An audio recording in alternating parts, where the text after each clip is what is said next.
we're using the BOS, which is an operational tool, right, for operational services. A lot of people find very boring, like procurement and IT, but we're using it to directly generate social change, shows a social impact. So, for example, we're using the BOS to increase the numbers of people with disabilities in the UN, and you economically empower them to have a job, to break their stigma, and to actually be meaningful, engaged in society, where in many societies they're not. They're stigmatized, they're isolated, they're hidden, right?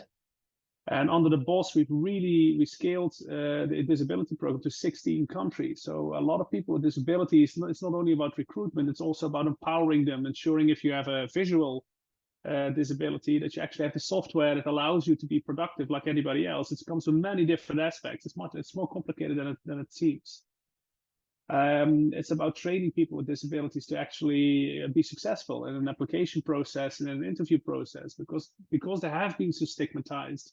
They don't have that experience. So very often, even if they apply, which they often don't, because their family tells them they're not worthy of those jobs, they themselves don't apply. But even if they would do it, they would fail, because they don't interview very often. They don't know how to write CVs and such. So we train them up in that, and we're using the BOS to do that.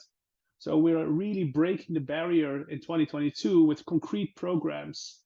The barrier between operations and programs. So operations is being used to generate social impact under the SDGs, and not our program strategies. We're doing the same for renewable energy, pushing renewable energy forward, solar energy, to achieve social impact, so reduction of carbon footprints, and bringing it also out to the outside world. Once we're done, we're convening the government, the private sector, we're showing them what we've done.